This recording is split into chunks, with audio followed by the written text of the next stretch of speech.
ज़्यादा से ज़्यादा यहाँ आके ज्वाइन करें और लोगों को शेयर करें, जिससे ज़्यादा से ज़्यादा लोग जो हैं हमसे जुड़ सकें और हमारी बातों को सुन सकें। क्योंकि लड़ाई झगड़े के जो मुद्दे हो चुके, बहुत हो चुके, आज सिर्फ फैक्ट्स के ऊपर बात होगी। जो हमने सर्वे किया उसके ऊपर बात होगी। आज मैं मुस्लिम माइनॉरिटी के हवाले से बात करूँगी। हम रोज़ सुनते हैं ये मुसलमान दहशतगर्द हैं, इनसे दूर रहो, इनसे बात मत करो, इनके पास मत बैठो। और तो और दिल्ली एनसीआर में जो मैं देख रही हूँ, जो मैंने सर्वे किया है, जो मैंने देखा है, मुस्लिम्स को रेंट के ऊपर यानी कि किराए के ऊपर भी घर तक नहीं दिए जाते। उनकी कितनी दुर्दशा इस कौम की है जिसको अल्लाह रब्बुल इज़्ज़त ने अशरफुल मखलूक़ात कहा है। वो आज किस कंडीशन पे आ गई है इसके बारे में कोई बात नहीं करता, सिर्फ दहशतगर्द कहते हैं। आज के दौर में सबसे ज़्यादा डरा हुआ, सहमा हुआ यही मुसलमान है, जिसको हमारा हिंदुस्तान दहशतगर्द कहकर नफरत कर रहा है। कैसा दहशतगर्द? वो तो खुद डरा हुआ है, खुद सहमा हुआ है, तो उससे कैसा वो डरा हुआ है या आप लोग डरे हुए हैं? डरा हुआ तो मुसलमान है, तो वो कैसे दहशतगर्द हो सकता है? मैं जानना चाहती हूँ वो कैसे दहशतगर्द हो सकता है। वो तो अपने बेगुनाह होने की क्यों सफाई दे? जो गुनाह उसने किया ही नहीं, कैसे सफाई देगा जब उसने कोई गुनाह किया ही नहीं है? हर न्यूज़ चैनल्स पर मुसलमानों की, इस्लाम की, अल्लाह की, पैगंबरों की, उनकी बीवियों की सुबह शाम धज्जियाँ उड़ाई जाती हैं। ये क्या है? क्या ये दादागिरी और गुंडागिर्दी नहीं है? मैं पूछना चाहती हूँ सबसे, क्या ये दादागिरी नहीं है? क्या ये गुंडागर्दी नहीं है? हर समय जो है उनको हर समय कहा जाता है उनकी कोई सुनवाई नहीं है, उनके लिए कोई बोलने वाला नहीं है। तो ये सारी चीज़ जो है ये क्या हो रही है? दहशतगर्द वो हैं या आप उन लोगों को डरा रहे हैं? ये तो मैं पूछना चाहती हूँ इन सारी चीज़ों के बारे में। मुसलमान पर रोज़ रोज़ उनकी देशभक्ति पर प्रश्न चिन्ह लगाया जाता है, जबकि सब जानते हैं, सारा मुल्क जानता है, आज़ादी की लड़ाई में सबका बराबर का खून बहा है, सभी का खून है शामिल यहाँ की मिट्टी में। राहत इंदौरी साहब का शेर है, सभी का खून है शामिल यहाँ की मिट्टी में, किसी के बाप का हिंदुस्तान थोड़ी है। मुसलमान अरब से नहीं आया, ये मुसलमान हिंदुस्तान का ही है। फिर भी सबूत चाहिए कि ये हिंदुस्तान का है या नहीं है, फिर भी सबूत चाहिए। वो कहते हैं ये तुम्हारा देश नहीं है, तुम यहाँ के बाशिंदे नहीं हो। ये कैसे अटपटे सवाल हैं? देशभक्ति यहाँ की और खून यहाँ बहाया, वफादारी यहाँ निभाई, तो फिर अपने मादरे वतन को छोड़कर क्यों जाएंगे? जब राइट टू वोट है तो हम यहाँ रहेंगे, तो यहाँ से हम क्यों जाएंगे? टोपी पर, दाढ़ी पर, कुर्ते पजामे पर, गोश्त खाने पर, कुर्बानी पर, हज पर, रमज़ान पर, हर बात पर सवाल। ये कैसा देश हो गया है? मैं जानना चाहती हूँ ये कैसा देश हो गया है? रोज़ टीवी पर पैनल डिस्कशन, सोशल साइट्स पर रोज़ धार्मिक बहस, गाली गलौज। क्या ये भारत कभी विश्व गुरु बन पाएगा? इन हालातों में जो ये बातें कर रहा है, आपस में ही लड़ के मर जाएगा। और ये बातें कर रहा है कि क्यों आप टोपी लगा रहे हो, क्यों दाढ़ी पहन रहे हो, मदरसों का ड्रेस कोड होना चाहिए। हद हो गई। शांत बैठा है मुसलमान, ये कौम शांत बैठी है, कुछ नहीं कह रही। जितने लाइगेशंस लग रहे हैं, जो चीज़ लग रही है, चुपचाप वो बर्दाश्त कर रही है। क्या हालात है? तो दहशतगर्द हैं। अगर दहशतगर्द होते तो क्या करते? इन सारी चीज़ों का मुंह तोड़ जवाब नहीं देते, लेकिन नहीं देते, चुपचाप सारी चीज़ बर्दाश्त कर रहे हैं। मुस्लिम बेचारे डिबेट्स करते हैं, सोशल साइट्स पर एक्सप्लेनेशंस देते हैं। कुरान ये कहती है, अल्लाह ये कहते हैं, अल्लाह ने ये फरमाया, ज़मीन जो है वो राउंड है, वो चपटी है, ये है, नबी करीम इंसानियत की मिसाल है। मगर इनको एक्सप्लेनेशन की ज़रूरत क्यों explanations? Buddhist, Jain, Sikh, Christians, कभी ऐसे वाद विवाद, ऐसे डिस्कशंस, ऐसे तर्क वितर्क क्यों नहीं होते? उनसे डिस्कशंस क्यों नहीं होते? सिर्फ मुसलमानों से क्यों?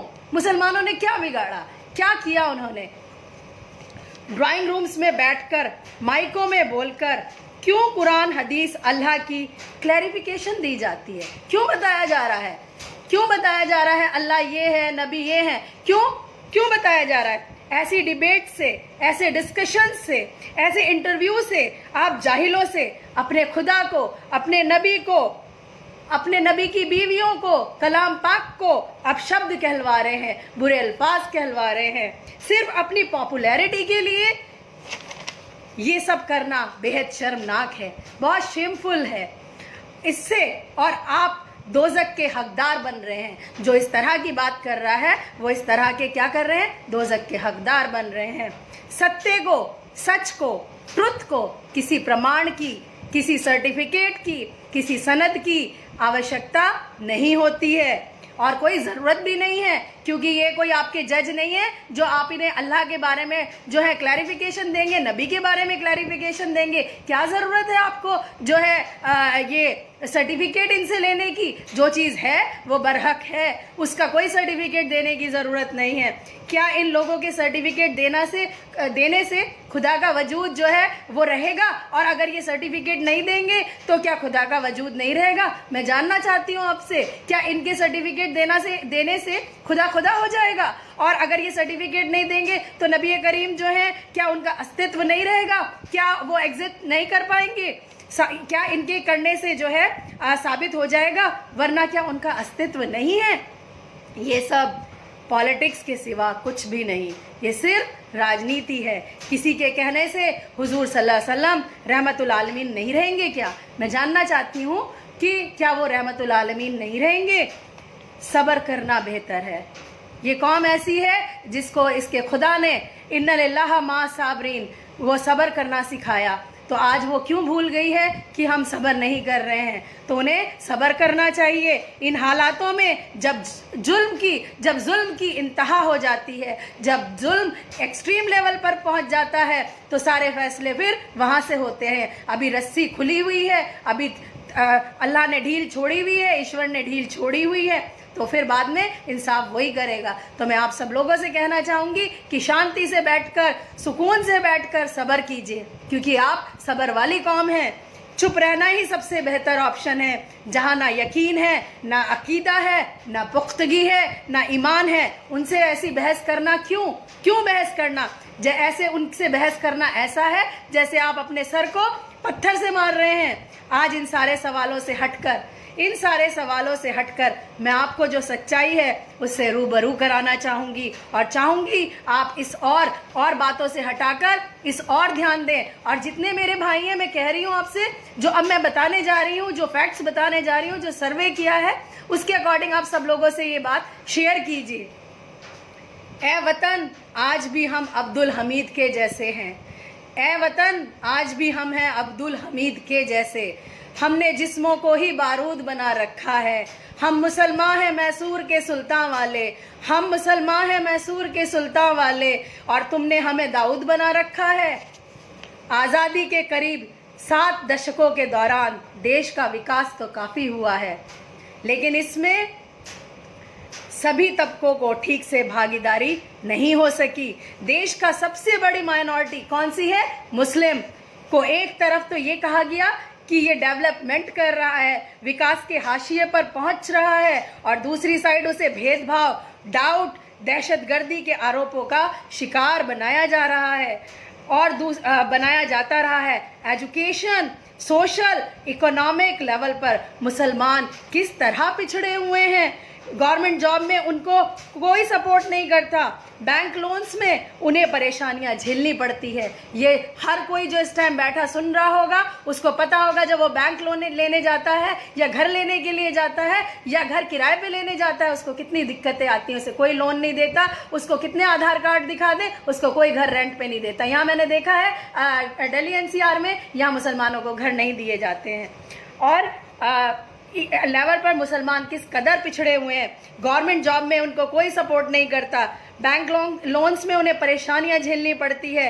कई जगह पर तो उनकी कंडीशंस जो हैं, कितनी शर्म की बात है, SC ST से भी खराब है। उनकी जो सिचुएशन है, कंडीशन है, वो SC ST से भी गए गुजरे हैं, उनसे भी ज़्यादा खराब है। और चाहे एजुकेशन हो, चाहे जॉब्स हो, मुस्लिम लिटरेसी में भी नेशनल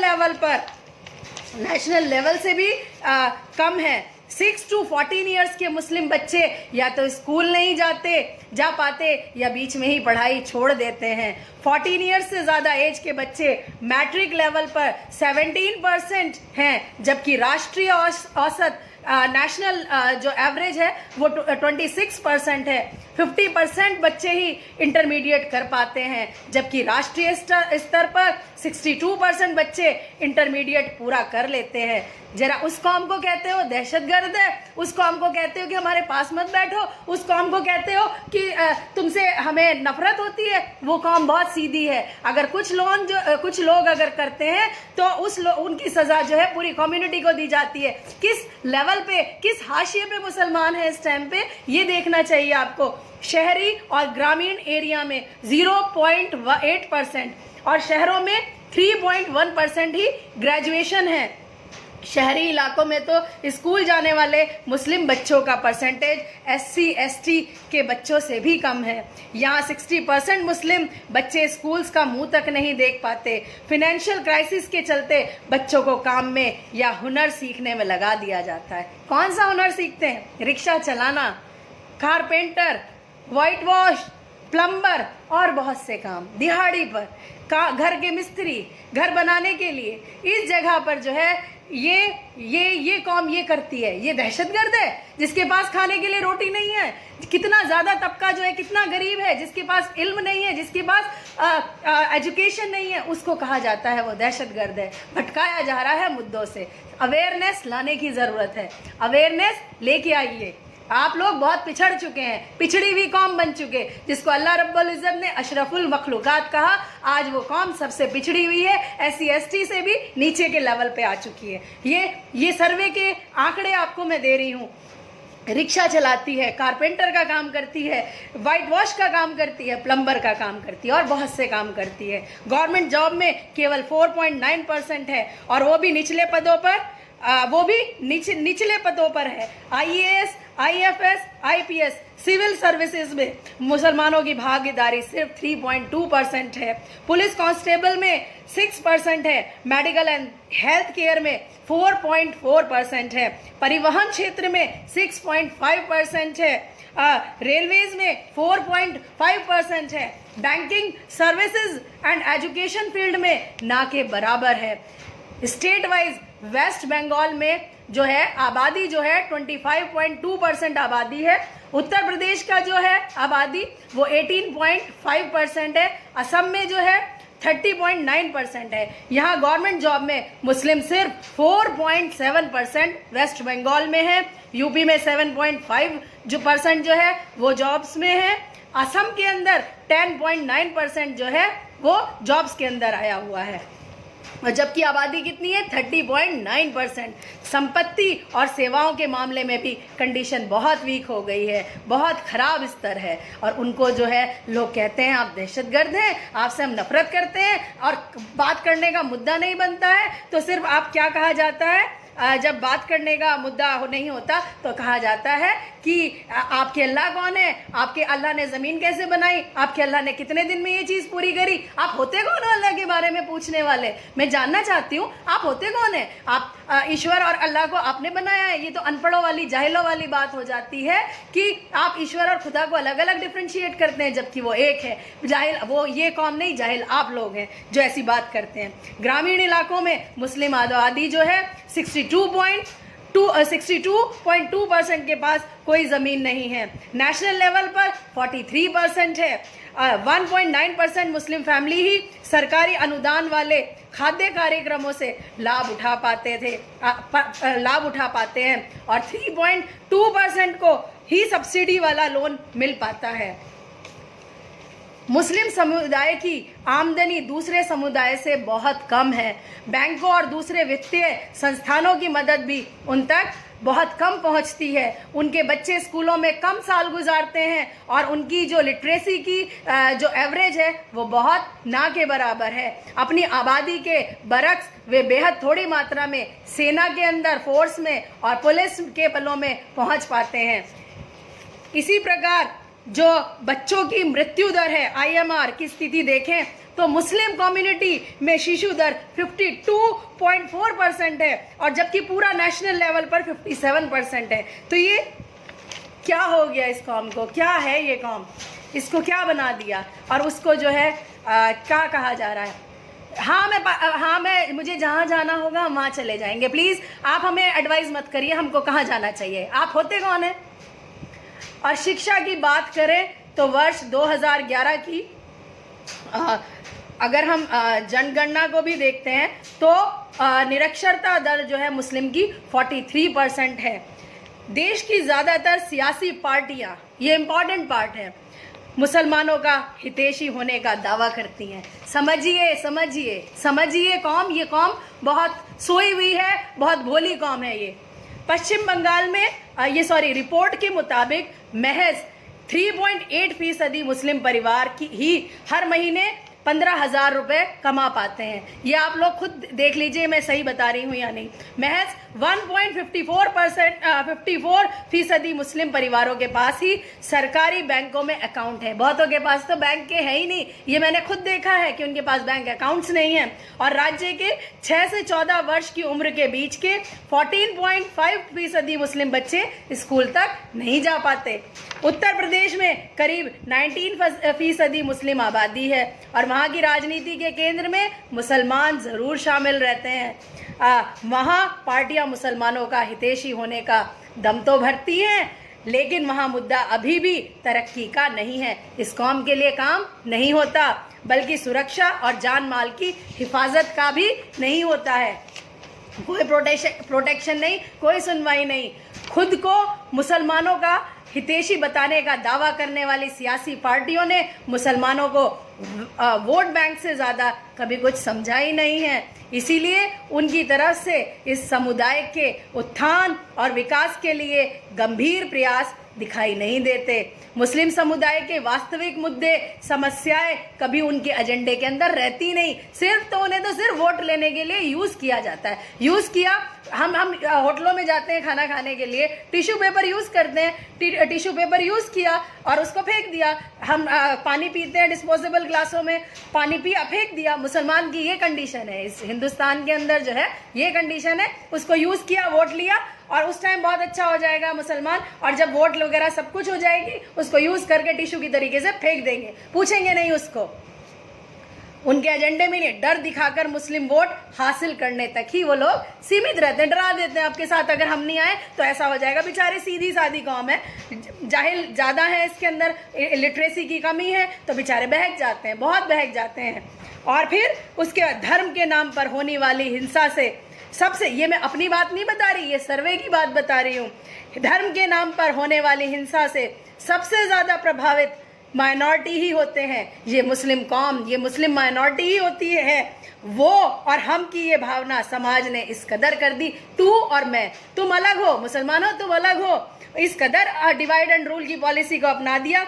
आज स्थिति ये हो गई है कि शहरों और अब तो कस्बों में भी मुसलमानों के लिए मुस्लिम आबादी के बाहर, देखिए सर्वे तक यही कह रहा है, प्रॉपर्टी खरीदना या किराए पे लेना बहुत मुश्किल हो गया है। उन्हें बैंकों से उधार मिलने में दिक्कत आती है तथा सरकारी और कर्मचारी मुसलमानों को संदेह की, डाउट की नज़र से देखते हैं। हर कोई यही देखता है ये आ गए, ये दहशतगर्द ना हो भाई, टेररिस्ट है ये, तो हर कोई यही सोचता है ये टेररिस्ट है।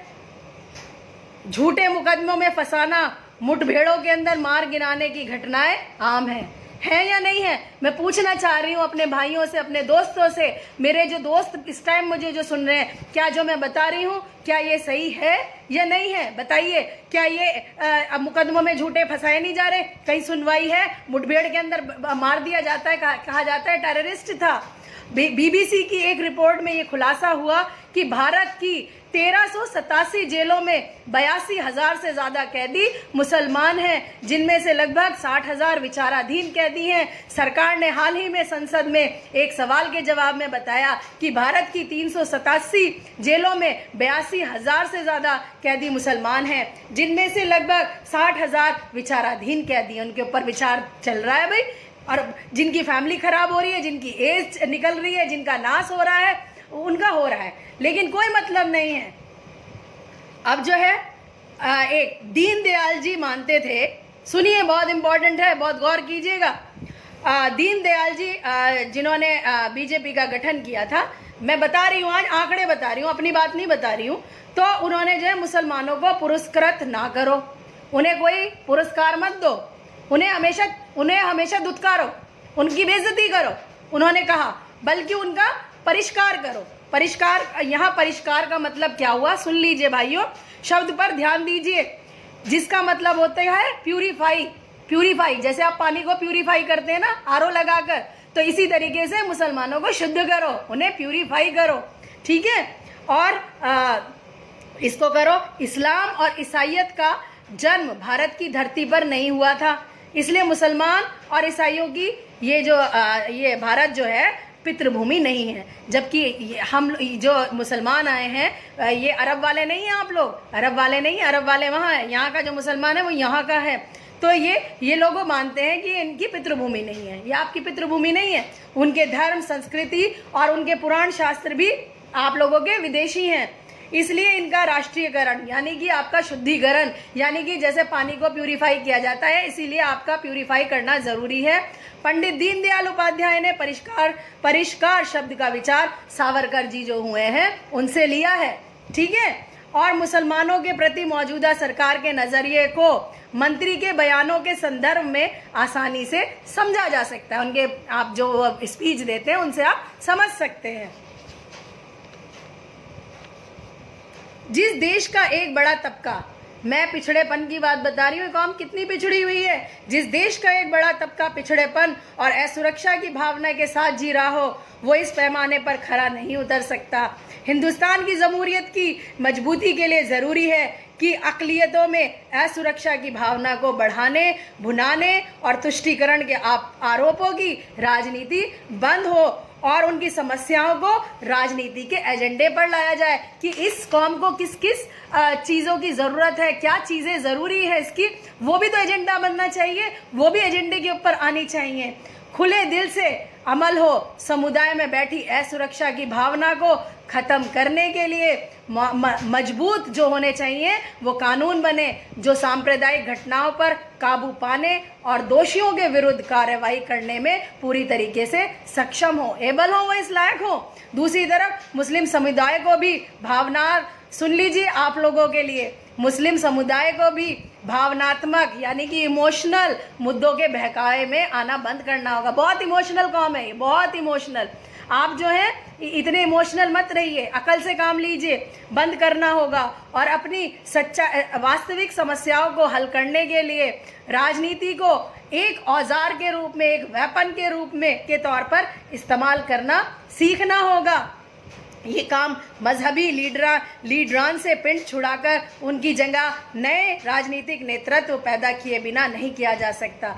मैं जानना चाहती हूँ कि जो आपके रिप्रेजेंटेटिव हैं, जो आपके लिए बोलते हैं, क्या वो आपके लिए कुछ कराया? जिनको आपने वोट दिया, जो आपके रिप्रेजेंटेटिव हैं, क्या उन्होंने आपके लिए कुछ कराया? इस कौम के लिए कुछ कराया? मैं ये जानना चाहती हूँ कि उनको भी जो है आप लोगों के लिए खड़े होके बोलना चाहिए। आप पूछते क्यों नहीं हो उनसे जब आप उन्हें बनाते हैं, जब इतनी भावुक कौम है ये? तो मुसलमानों को बैंक नहीं बल्कि पॉलिटिकल फोर्स बनना होगा। आपको जो है एक सामान नहीं बनना होगा कि आपको यूज़ किया और फेंक दिया, आपको एक फोर्स के तौर पर जो है वो बनना होगा। जो मुझे ये कहना था, जो मैं ये फैक्ट्स देना चाहती थी, वो मैंने ये फैक्ट्स दे दिए। अब जो है ये क्यों हो रहा है आप लोगों के साथ? आप जानते हैं आपके साथ ये क्यों हो रहा है?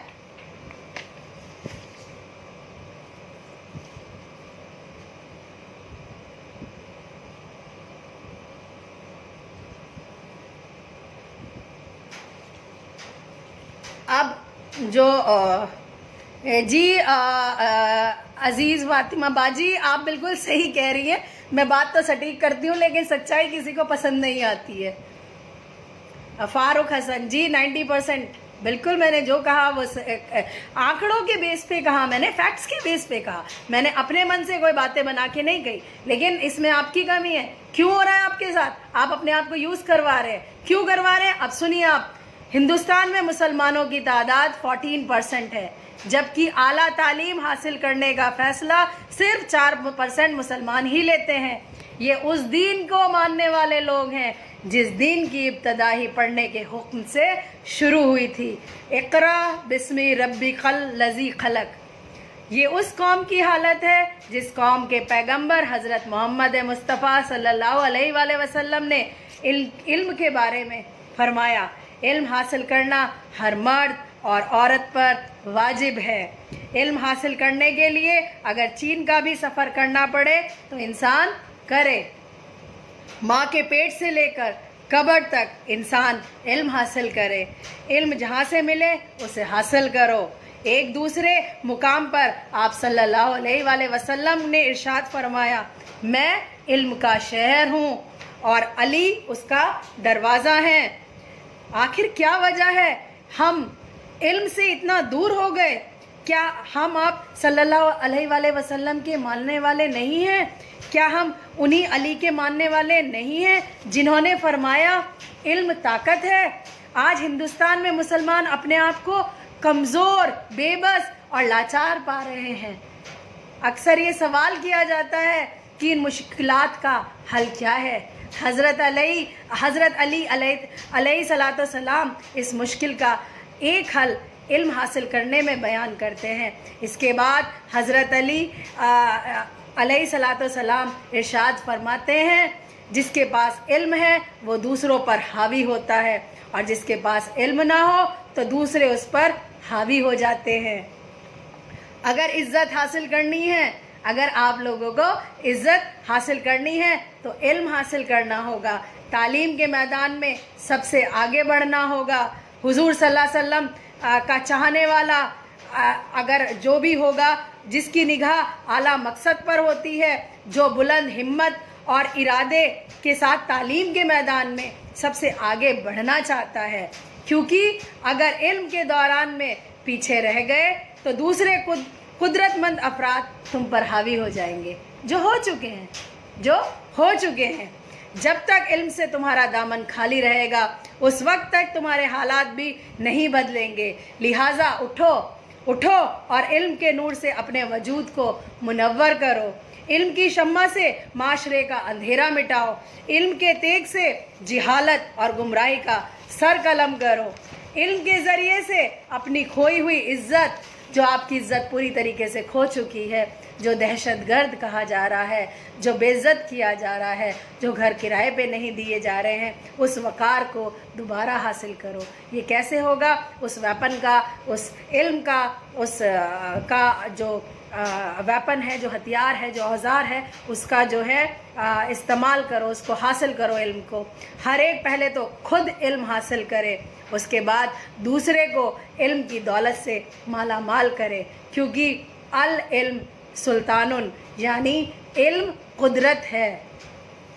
अल्लाह हम सब के यहाँ जमा होने और जो कुछ कहा गया उस पर अमल करने की तौफीक अता फरमाए। जी, अब मैं बात करने के लिए आप लोगों से तैयार हूँ। जो मुझे कहना था वो मैं कह चुकी और मैं सुनना चाहती हूँ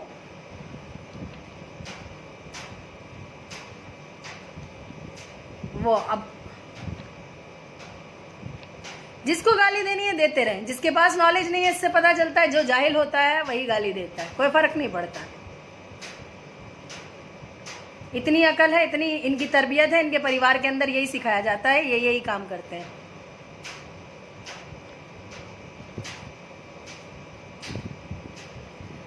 कौन है ये? शाहनवाज पाशा भाई?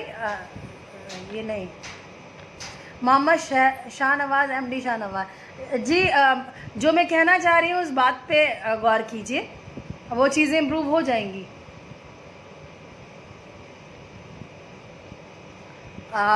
जो मैं कहना चाहती थी वो मैंने आप लोगों के बीच कहा। मैं चाहती थी इस सच से आप रूबरू हों, इन फैक्ट से आप रूबरू हों, ठीक है? और इस चीज़ को समझ के आप लोगों को डिस्पोजेबल नहीं बनना है, आपको टिश्यू पेपर नहीं बनना है कि आपको यूज़ किया और फेंक दिया। सिर्फ आपको क्या करना है? सिर्फ आपको अब इस चीज़ को ध्यान देना है, आपको फोर्स बनना है। आपको वो सामान नहीं बनना आपको इस्तेमाल किया और छोड़ दिया। नहीं, ये कौम ऐसी नहीं है, ये इमोशनल है, ये भावुक है, ये बहुत अच्छी कौम है, ये बुरी नहीं। क्यों बुरी होगी? ये अपने नबी के लिए, अपने अल्लाह के लिए जो जान देने के लिए तैयार, जो इतनी मोहब्बत करता है, तो बस कमी आ गई है तभी इस चीज़ का खामियाजा भुगत रही है ये कौम कि जहालियत बहुत ज़्यादा आ गई, पढ़ने का है ही नहीं है।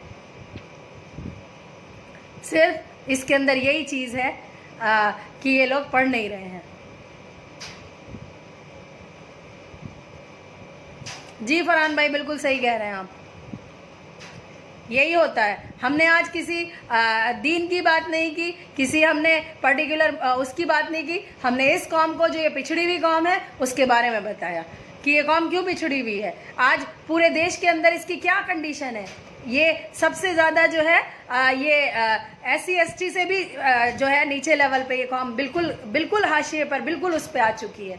तो सोचने की ज़रूरत है और उस चीज़ की करने की ज़रूरत है। हिम्मत लेके आइए और पढ़िए पढ़िए पढ़िए पढ़िए, इल्म हासिल कीजिए। अल्लाह का हुक्म नहीं मान रहे, इसीलिए मैं कहती हूँ कलाम पाक पढ़िए। हम चाहते हैं कि एक हाथ में आपके जो है कलाम पाक में हो और दूसरे हाथ में आप लोगों के हाथ में क्या हो, दूसरे हाथ में आपके दुनिया की किताबें, डिग्रियाँ हो, और वो डिग्रियाँ आप जो इंजीनियर डॉक्टर बने वो आप पैसा कमाने के लिए ना बने, दीन की खिदमत करने के लिए, कौम की खिदमत करने के लिए आप जो है वो डिग्री हासिल करें। अगर आप खाली दुनिया की किताब, दुनिया की नॉलेज लेंगे तो इंसान बिना कुरान के जो है वो शरारत करने लगता है। तो इसलिए जो है कुरान उसकी रहनुमाई करेगी। इसलिए जो है आप लोग दुनियावी इल्म के साथ साथ जो है वो कुरान को भी पढ़िए, लेकिन कुरान को पढ़िए तफसीर के साथ। तो आपको पता तो चले अल्लाह आपको क्या हुक्म दे रहा है, क्या हिदायत दे रहा है। आप जानते ही नहीं है अल्लाह ताला आपको क्या बचा रहा है, आपको क्या क्या चीज़ें समझा रहा है, आपको पता ही नहीं है।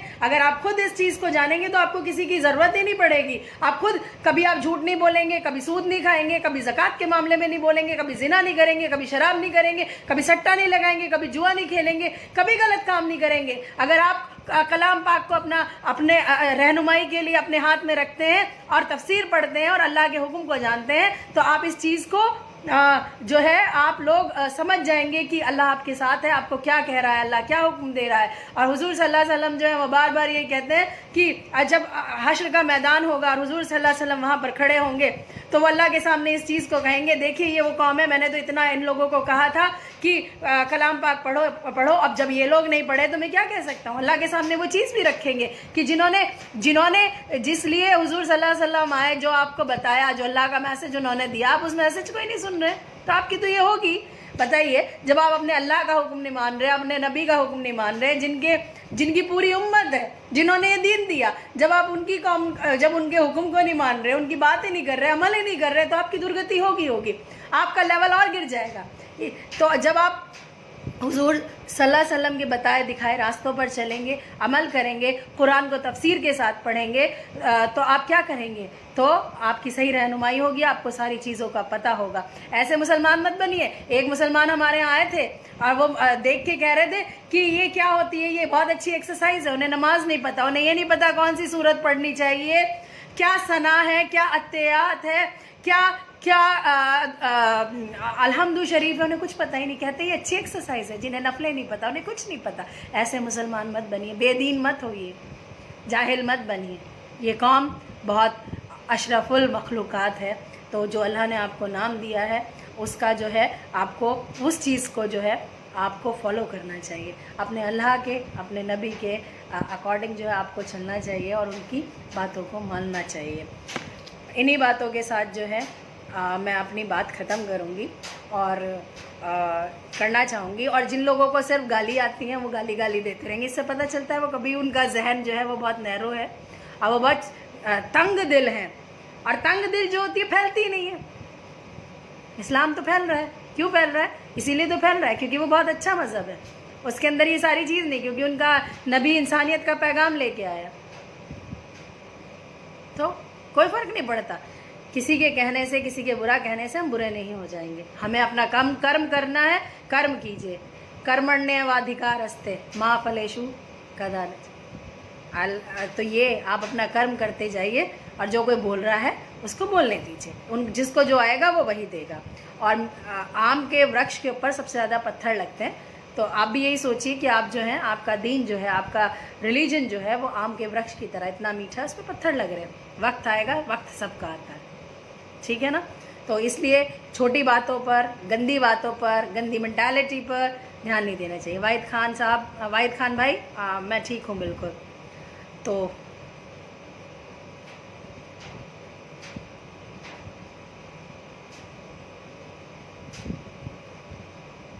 जी कफिल भाई, फ़ी अमानिल्लाह। इन्हीं सारी बातों के साथ मैं अपनी बात यहीं ख़त्म करती हूँ। मुझे दुआओं में याद रखिएगा और अस्सलामु अलैकुम रहमतुल्लाहि व बरकातहू व आखिरु दावाना अनिल हम्दुलिल्लाहि रब्बिल आलमीन।